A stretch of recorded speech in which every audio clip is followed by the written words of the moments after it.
I know what you did. 4 simple words. I whispered them against her ear as I leaned over her coffin, my lips barely moving, my face a mask of grief for the cameras and the mourners. No one heard me. No one saw the slight twitch of her perfectly made-up face.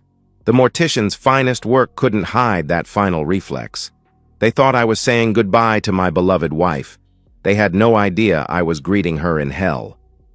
6 months earlier, I was Owen Harmon, successful real estate developer, loving husband, and, according to my doctor, dying man. Your symptoms concern me, Dr. Levine had said, peering at my latest blood work. The fatigue, irregular heartbeat, nausea. I want to run more tests. I nodded, trying to process what he was saying.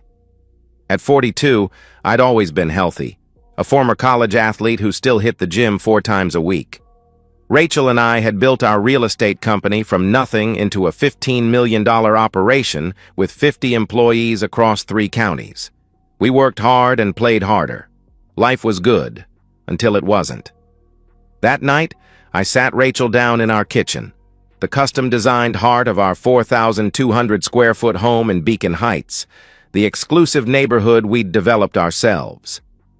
Doctor says something's wrong with my heart, I told her, reaching for her hand across our marble island. Probably nothing, but he's worried. Rachel's eyes widened, her fingers tightening around mine. What? That's impossible. You're the healthiest person I know. That's what I thought too. I shrugged, attempting nonchalance. But these symptoms came out of nowhere. We'll get a second opinion, she said firmly, standing up to pour us both a glass of wine. She handed me mine, her wedding ring catching the light. 3 carats of flawless diamond that had cost me a small fortune when I proposed 8 years ago. The best specialists in the country. Whatever it takes. She was so convincing, so concerned. I believed her completely. That was the last authentic moment of our marriage. 3 weeks later, the symptoms had worsened. Dizziness, vision problems, vomiting that left me shaking on the bathroom floor. I was losing weight, 10 pounds in less than a month. Rachel was perfect. She drove me to appointments. She researched specialists. She joined online support groups for caregivers. She even started a small fundraiser through our church to help with mounting medical bills, despite the fact that we had excellent insurance and more than enough money. Trevor McKinnon, my business partner since our dorm room days at UC Berkeley, stepped up too. He took on extra work at the office, visited regularly, and provided a shoulder for Rachel to cry on during her darkest moments. You're lucky to have her, Trevor told me one evening as we sat on my back deck overlooking the pool. Rachel was inside, preparing a special heart-healthy dinner. Not every woman would be this strong. I nodded, too exhausted to speak. The sunset blurred before my eyes, golden light fragmenting like broken glass. I reached for my heart medication, a new prescription Dr. Levine had reluctantly started me on after my condition deteriorated. Trevor watched me wash down the pill with water from the glass Rachel had left for me. You'll get through this, he said. We're all here for you. He sounded so sincere. It happened purely by accident. Rachel was showering. I was looking for my phone charger in her nightstand drawer. We often borrowed each other's. Instead, I found a cheap burner phone tucked beneath her lingerie. Curious, I picked it up. The lock screen showed a notification. Start adding half a tablet. He won't notice. We'll have everything by fall. T. I stared at it, uncomprehending. Then, with trembling fingers, I swiped to unlock. The phone opened without a password. Rachel had never been good with technology. What I found destroyed my world in 60 seconds. Hundreds of messages between Rachel and Trevor, explicit photos, plans for their future together, financial discussions about my company, that they would control after he's gone, and the poison, digoxin. My heart medication wasn't treating an illness. It was causing one. The symptoms match heart failure perfectly, Rachel had written. Doctor totally bought it. Added benefit? If he dies of natural causes, the insurance pays double. The bathroom door opened. I heard Rachel humming as she toweled off. With mechanical precision, I replaced the phone exactly as I'd found it and closed the drawer. When she emerged in her silk robe, I was sitting on the edge of the bed, still as stone. "You okay, babe?" she asked, concerned. "You look pale." I looked up at the woman I'd loved for a decade, the woman who was systematically killing me for money. "Just tired," I said, forcing a weak smile. "Think I'll turn in early?" She kissed my forehead. "Good idea. I'll bring you your night meds." "Thanks," I whispered. "You always take such good care of me." That night, as Rachel slept beside me, I made my decision. I wouldn't confront them. I wouldn't run. I wouldn't go to the police. Not yet. No, they deserved something special, something worthy of their betrayal. I would become the actor of a lifetime. I would let them think they were winning, and I would destroy them both so completely that death would seem merciful by comparison. The next morning, I started my performance. I grew weaker. I lost more weight. I vomited more frequently, especially after meals Rachel prepared.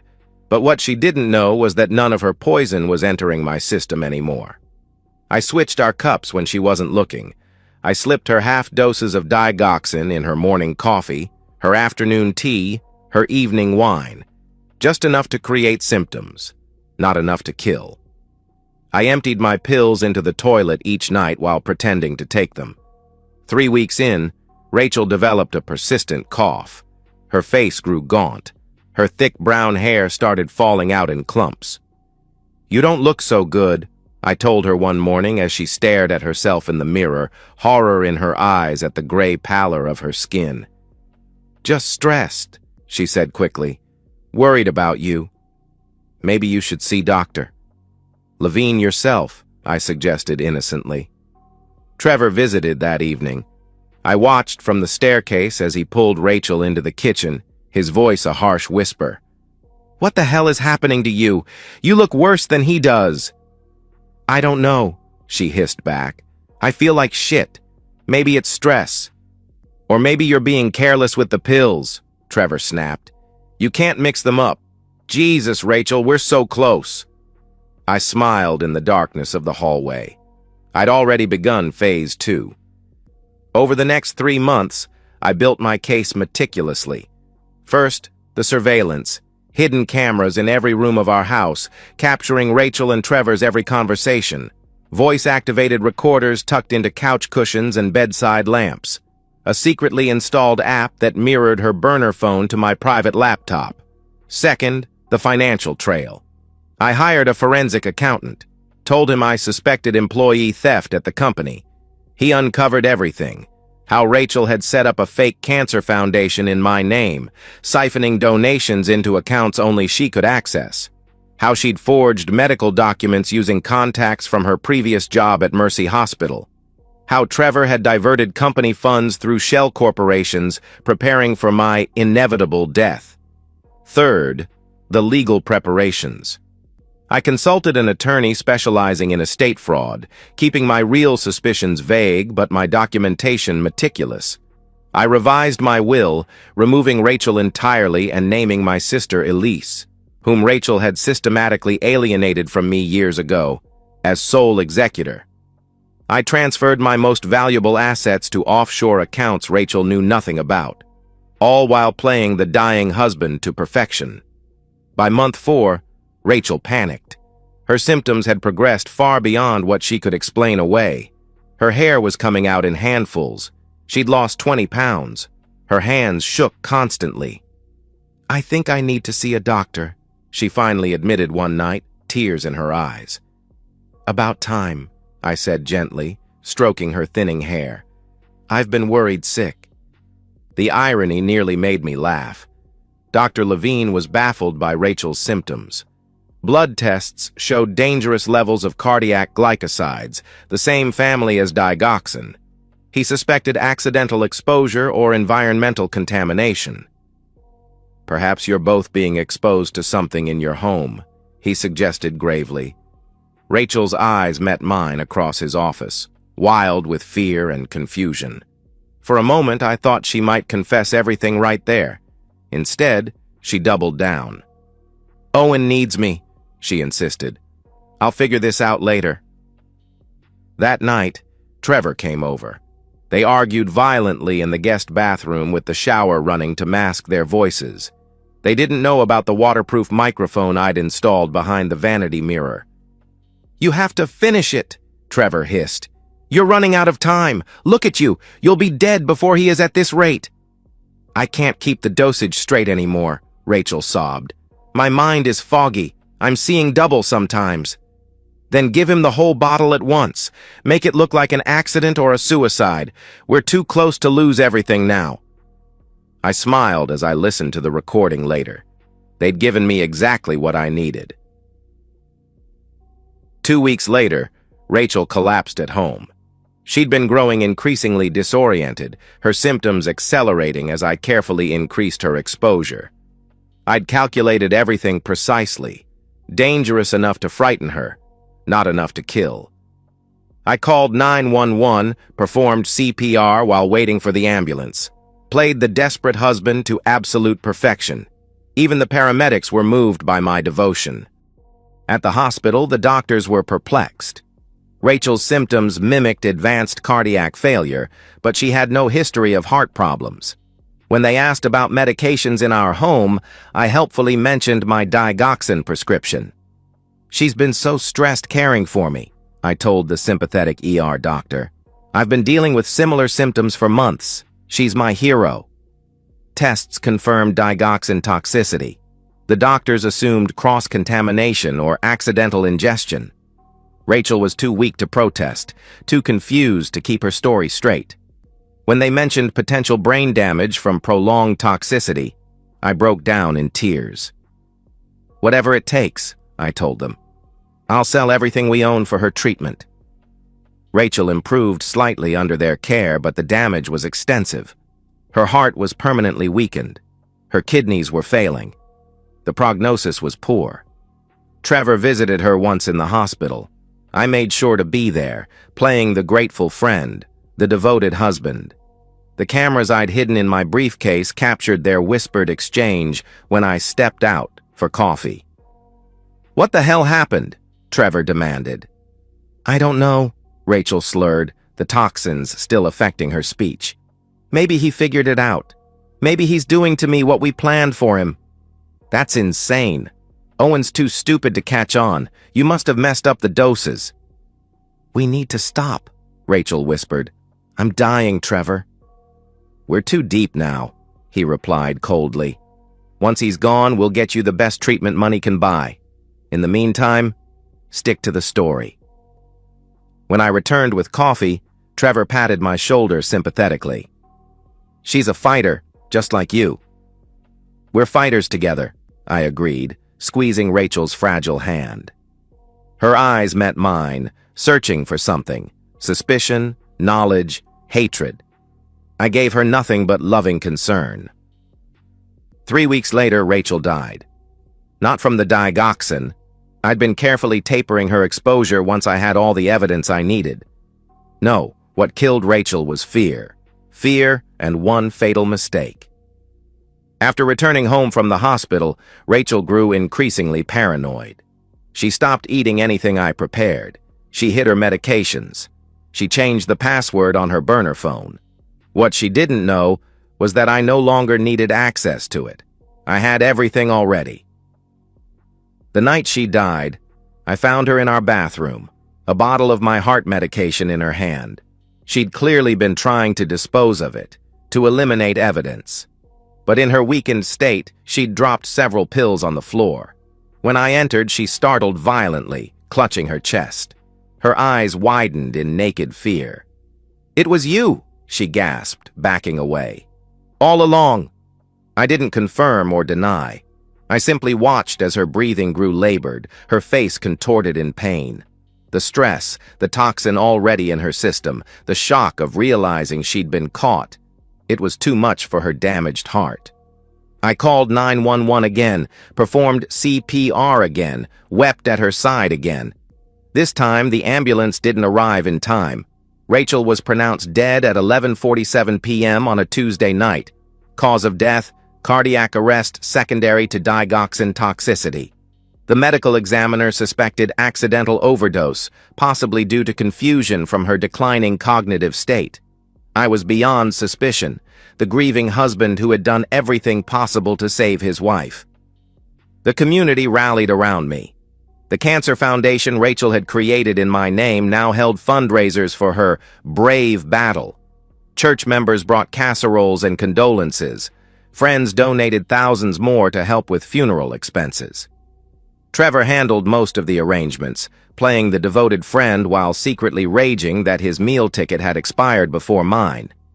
He didn't know I was monitoring his every move, recording his frantic calls to Rachel's attorney, his attempts to access company accounts, his desperate search for the money they'd embezzled together. Money that was long gone, transferred, documented, and reported to the appropriate authorities with an anonymous tip. I planned Rachel's funeral down to the last detail, insisted on an open casket despite Trevor's objections, requested a celebration of life rather than a traditional service, asked for the church's new audio-visual system to be used for a special memorial video. Everyone thought I was being courageous. No one suspected I was orchestrating my masterpiece. The church was packed. 400 people filled the pews. Friends, employees, business associates, church members who donated thousands to Rachel's health crisis. Floral arrangements worth thousands surrounded her open casket. Soft music played as mourners filed past to pay their respects. I sat in the front row, head bowed. Trevor beside me, his hand occasionally squeezing my shoulder in theatrical support. My sister Elise sat on my other side. We'd reconnected shortly after Rachel's hospitalization. She knew nothing of my plan, but had been shocked by my unexpected olive branch after years of estrangement. The pastor spoke movingly about Rachel's courage, her selfless devotion to her ailing husband, her generous spirit. I kept my expression appropriately somber, even as internal laughter threatened to burst from my chest. Then came time for the memorial video I'd prepared. Owen has put together a tribute to Rachel's life and their love story, the pastor announced. He's asked that we witness this celebration of her spirit together. The lights dimmed. The massive screen behind the altar illuminated. Beautiful photos of Rachel appeared, her graduation, our wedding, vacations in Bali and Paris. A soundtrack of her favorite music played softly beneath. For 3 minutes, it was exactly what everyone expected.